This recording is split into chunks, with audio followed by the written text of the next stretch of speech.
Saludos a todos y bienvenidos a un nuevo video del canal. Este es el primer video de una serie que voy a estar trabajando sobre crear un CRUD completo en .NET 9 con SQL Server. Y bueno, antes de empezar, les quiero mencionar que yo voy a trabajar con SQL Server por preferencia. Aquí voy a estar trabajando con Visual Studio 2022. Y ya ustedes, pues si tienen igualmente .NET instalado en otra versión de Visual Studio, lo pueden hacer sin ningún problema. En alguna ocasión es posible que ustedes me vean trabajando con Visual Studio Code.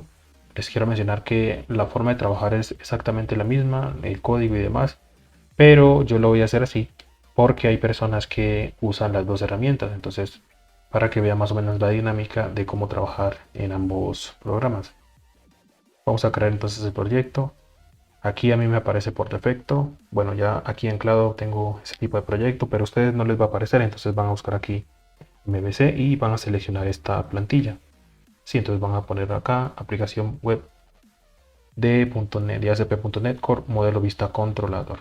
Bien, le vamos a dar siguiente. Acá le vamos a poner un nombre, CRUD-app persona. La verdad es que el nombre no importa, solo ustedes pueden poner el que quieran, pero yo lo voy a poner así. ¿Listo? Entonces aquí seleccionan la versión 9. Yo tengo aquí, por ejemplo, Netcore 3.1, 6, 7 y 8 y 9. Pero ustedes seleccionan la 9. Obviamente esa es la idea, ¿no? Bien, acá no selecciono nada. Espero tengan lo mismo aquí activado.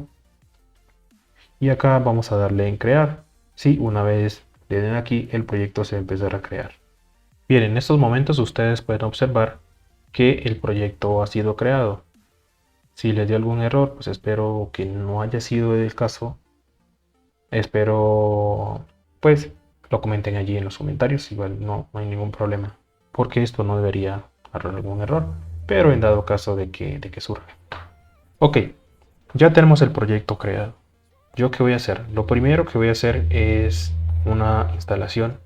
Yo voy a hacer, bueno, dos instalaciones en realidad.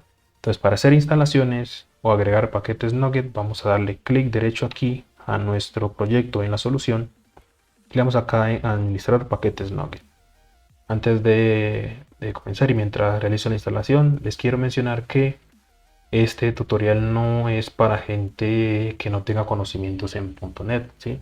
Entonces, espero que ya tengan unas bases de lenguaje y también que tengan unas bases de HTML, CSS y JavaScript, porque hay cosas que yo voy a dar por hechas que ustedes ya deberían conocerlas.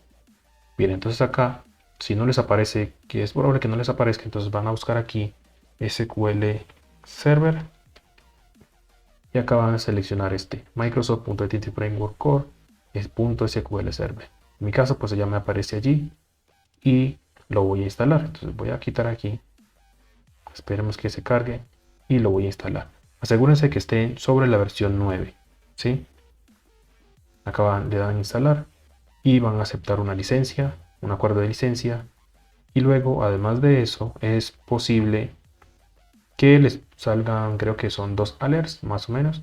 Entonces igual los aceptan, pero verifiquen exactamente qué está pidiendo.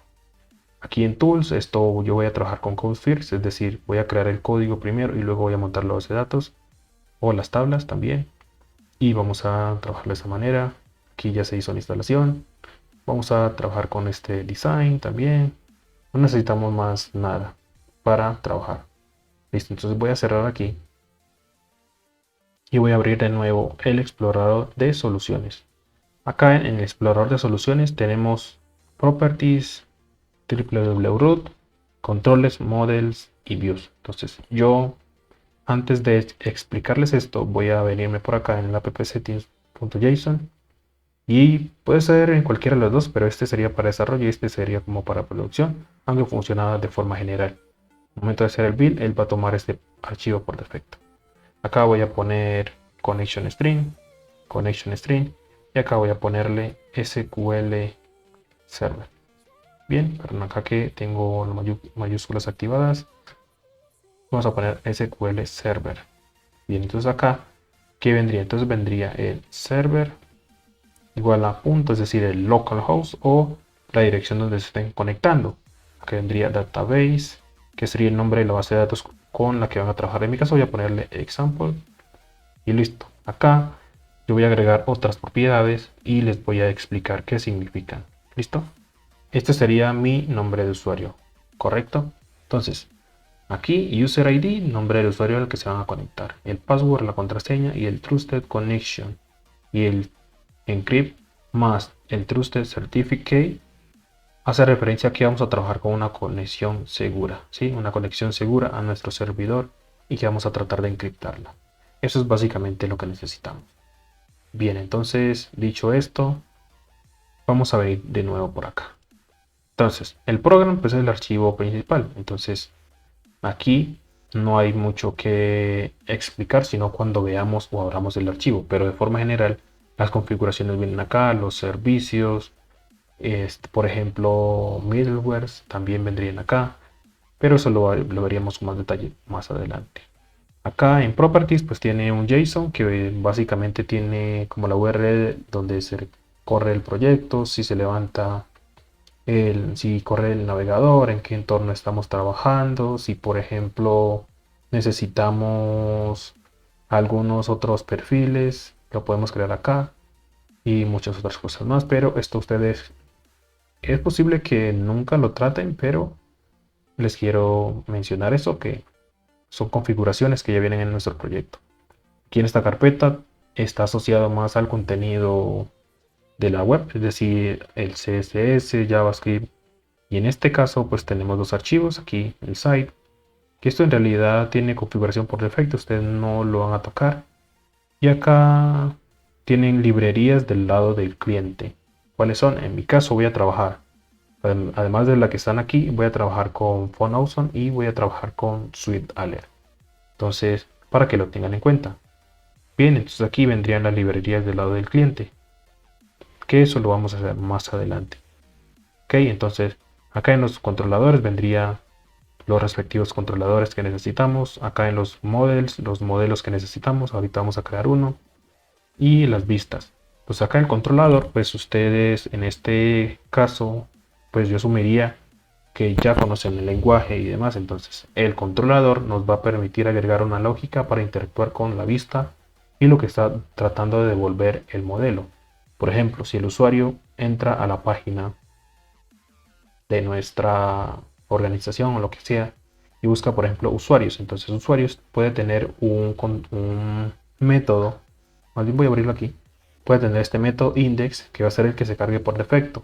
Y aquí yo que quiero mostrar una vista, pero esta vista puede ser un formulario, un listado, lo que sea, pero entonces automáticamente cuando el navegador, la aplicación detecte esto, va a redirigir el usuario aquí. Aquí va a tener mucha lógica, ya sea recibir parámetros o demás. Entonces eso viene acá. El controlador es el encargado de recibir las solicitudes del usuario y devolver contenido respectivo o que se adapte a las necesidades de lo que busca el usuario. Bien, entonces eso sería básicamente todo. Los modelos pues son básicamente una clase para tener las propiedades y métodos, si es el caso, de nuestra entidad. En mi caso sería persona, entonces aquí tendría el nombre, el apellido y demás. Pues eso vendría acá en mi modelo, ¿sí? Y acá en las vistas, pues obviamente como hace referencia, vistas. Pero hay un detalle muy importante y es que las vistas se agrupan por el nombre del controlador. Sé que suena un poco enredado, pero la idea es que cuando nosotros creemos un controlador y empecemos a crear las vistas, acá viene una carpeta y se crean todas las vistas de acuerdo a los métodos que tenemos aquí públicos y que estén devolviendo una vista. Entiendan muy bien esto. Si yo creo un método aquí que se llame personas y retorno una vista, él va a crear un método aquí público y se va a relacionar con una vista llamada exactamente así. Por ejemplo, aquí el index hace referencia a este index, privacy y hace referencia a esta vista que está acá. Al principio puede que no tenga mucha importancia, pero una vez lo veamos en acción van a saber la importancia del mismo. Ok, aquí en el share es compartido como sería su traducción del inglés. Entonces acá tenemos una vista layout que no es como tal una vista, sino una vista parcial, pero la idea es que todo en mi aplicación, o sea, todas las vistas de mi aplicación, todas las páginas hereden todo esto. Sí, miren, en el body tiene, este es un header que tiene un menú de navegación, como pueden observar, y acá abajo tenemos unos scripts, y aquí es la parte más importante, miren. Esto aquí, yo le estoy diciendo, mira, renderiza el contenido del body aquí, en esta etiqueta, en el main, aquí que tenga una clase container. Si aquí quieren agregar una clase específica, no sé, como el fondo, lo pueden agregar aquí. Y este render es muy interesante como lo hace, porque yo ya no tengo que venir a mis otras vistas a crear un contenido adicional. Por ejemplo, veamos acá, ¿sí? Este sería el body. Esto sería lo que va a renderizar cuando caiga la vista del home, ¿sí? Va a renderizar este contenido más lo que está heredando desde acá, ¿sí? Eso sería todo. Pero pues una vez en acción ustedes van a saber la diferencia. Yo les voy a explicar mucho mejor esto. Bien, entonces eso sería como todo de forma general. Entonces vamos a crear por acá un modelo. Entonces voy a venirme acá, voy a crear un modelo que se llame persona. Y acá pues una clase típica. Y por ejemplo acá vamos a poner una propiedad que sea de tipo entero y que diga ID de la persona. Voy a trabajar también con algo que se llama anotaciones de datos. Entonces voy a poner acá key, ¿sí? Y la tomamos de data annotation. Esto es clave primaria para mi tabla. Entonces voy a poner acá, por ejemplo, tabla de persona. Pero aquí hay un detalle importante que más adelante lo veremos y les voy a decir por qué. Y aquí, pues obviamente se tendrían que poner los demás campos que ustedes requieren. En mi caso ya tengo las demás propiedades en el bloc de notas, entonces solamente vendría y las pondría por aquí. Bien, aquí para explicar muy bien, display hace referencia a un nombre o un alias que yo le quiero poner a esta propiedad una vez sea llamada en el HTML o en mi vista. El string len significa la longitud de este campo. El datatype es el tipo de dato que estoy trabajando aquí. Y el display pues obviamente hace referencia a este mismo de acá. Y el require hace referencia a que este campo va a ser requerido en un formulario. ¿Sí? Acá mostramos un mensaje de error. Y acá están las demás propiedades que necesitamos. Bien, aprovechen y las copian allí como puedan. Pero igual este código queda libre y abierto para todos ustedes. Bien, acá en Models yo voy a crearme una carpeta más bien acá arriba que le voy a llamar, una carpeta le voy a llamar Data Access, o es muy probable que ustedes la conozcan con el context, pero yo voy a ponerle Data Access, ¿ok? Pero ustedes aquí, pues por el ejemplo, lo voy a poner así, Data Access. Acá voy a crear una nueva clase. Vamos a poner aquí, voy a ponerle persona div context. Bien, entonces acá vamos a crear el contexto de datos. ¿A qué hace referencia el context? Este es como estamos trabajando con Entity Framework. Vamos a estar trabajando con el ORM que nos va a permitir mapear las tablas de SQL Server representadas como una clase aquí en nuestro código, o sería al revés. Las clases que tenemos nosotros aquí las van a representar en SQL Server como unas tablas. Pero las dos explicaciones son válidas porque hace referencia a lo mismo, pero espero no se hayan confundido. Entonces voy a heredar de aquí del DB Context que viene de Entity Framework. Sí, Entity Framework Core. Esto viene de Entity Framework Core. Listo, entonces aquí vamos a trabajar con un constructor. Entonces vamos a poner acá sector y vamos a ponerle DB Context Option. Voy a copiarme este nombre. Y acá vamos a ponerle DB Context Options. Y acá le voy a poner esto. Además de esto, voy a decirle que recibe unas opciones. Y vamos a heredar las opciones de el padre. Ok. Control K. Y aquí ya tenemos esta herencia desde el padre. Bien, aquí yo hice un control KD para que me dé formateo al código que estoy escribiendo. Bien, ahora vamos a hacer algo importante. Vamos a poner aquí, agregar tablas, barra entidades, barra colecciones también se le puede llamar, pero voy a ponerle así. Vamos a ponerle public dbset. Voy a ponerle el nombre de mi clase, que es persona. Persona. Bien, entonces vamos a poner acá persona. Y acá tenemos que ponerle un nombre, que este es el nombre que se va a representar en SQL Server o la base de datos que vayan a trabajar. Entonces voy a ponerle personas. Voy a poner personas y así se va a llamar mi tabla. Miren, el nombre de mi tabla en la base de datos se va a llamar así, pero que va a estar mapeando las propiedades que vienen aquí en esta clase de persona. El nombre es muy importante porque es la identificación que va a tener mi tabla en la base de datos. Me faltaría por acá venir en el programa. Vamos a tomar el string de conexión y agregar un servicio. Entonces vamos a poner por acá, primero, poner aquí, string de conexión. O connection string, como le quieran llamar. ¿Sí? Poner acá, connection string. ¿Ok? Voy a ponerle acá. Entonces var connection string va a ser igual a un builder.configuration.get connection string. Y acá es muy importante que tomemos exactamente el nombre que está aquí. El nombre que está aquí. SQL Server. Bien. Vamos a ocultar esto. Vamos a volver aquí. Si quieren cierrar lo demás, no hay ningún problema. Y acá tenemos que poner SQL Server. Bien.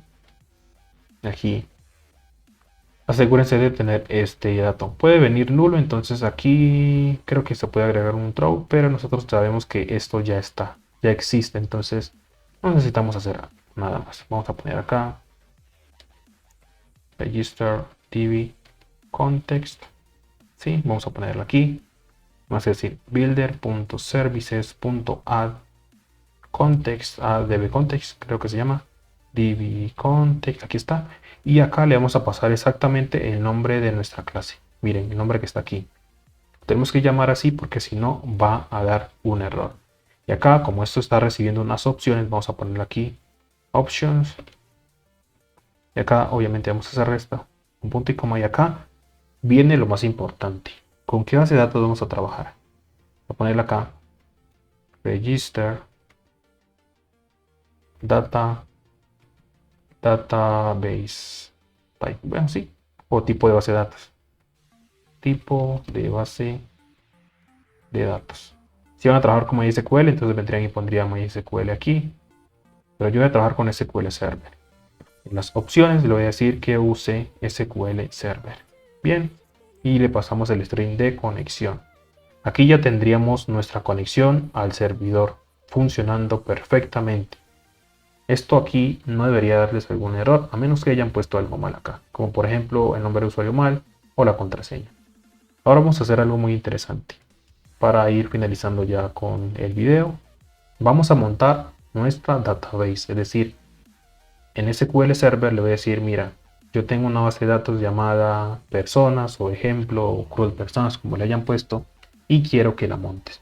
Para ello vamos a estar trabajando con migraciones, es decir, code first. Yo voy a trabajar de esta manera. Entonces vamos a darle aquí en ver.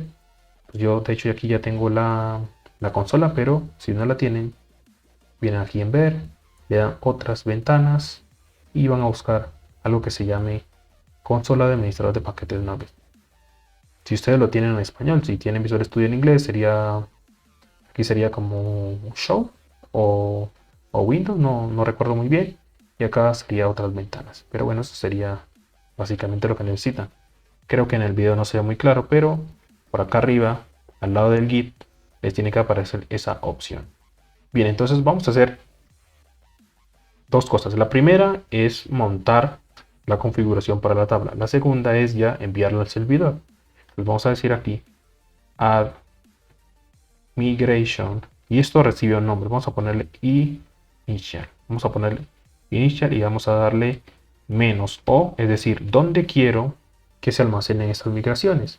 Entonces yo tengo una carpeta llamada data access, pero además tengo una clase allí. Para evitar confusiones y que esto me genera muchos archivos aquí a nivel de raíz de esta carpeta, ¿sí? Esta carpeta que está aquí, le voy a decir que los guarde en una carpeta llamada migration data access, le pongo barra migrations, ¿sí? Con el -o le estoy diciendo que sea un directorio de salida. Bien, entonces aquí empieza a hacer el build. Esto es probable que si les da un error hayan escrito algo mal en el código. Sí, entonces para que tengan eso en cuenta, aquí ya me montó la configuración o cómo se va a representar mi tabla en la base de datos. Dice que va a crear una tabla llamada personas con los respectivos campos. Aquí este identity one and one significa que va a generar los campos uno a uno en SQL Server. Bien, entonces acá ya tenemos, por ejemplo, aquí miren la carpeta con los respectivos archivos que se creó. Esto va a crear una tabla llamada Entity Framework Migration History. Aquí voy a darle Update Database. Y aquí ya, ahora sí se envía esta configuración al servidor, porque nosotros solamente creamos la tabla, es decir, como el script, pero no hicimos ningún envío al servidor. Entonces aquí ya se envió al servidor. Yo voy a abrir SQL Server Management Studio para que ustedes vean ese ejemplo. Bueno, si ustedes observan, aquí ya está mi SQL Server abierto, por decirlo así. Entonces, pues bueno, antes de continuar, si ustedes les parece que el video les ha servido, les ha gustado, pues espero también apoyen dándole like y suscribiéndose al canal si aún no lo están. Pues acá vamos y tenemos las dos tablas que les mencioné. Vamos a hacer un select. Y acá miren, Migration ID va a tener al final el nombre que le pusimos a la migración, más esto es más o menos la fecha en la que fue creada la migración. Y el product version hace referencia a la versión que estoy trabajando en .NET. Listo, entonces espero que sea muy claro en esa parte. Vamos a seleccionar la tabla personas. Y acá tenemos los respectivos campos que nosotros ya creamos. Listo, entonces esto ha sido todo. Si el video les gustó, pues obviamente suscríbanse al canal para seguir viendo la serie que viene más adelante. Y si pueden compartirlo también, sería de mucha ayuda que compartieran el contenido. Y nada, nos veríamos en el siguiente video, que vamos a trabajar con la parte del listado y vamos a estar instalando las librerías del lado del cliente. Listo, nos vemos en un próximo video.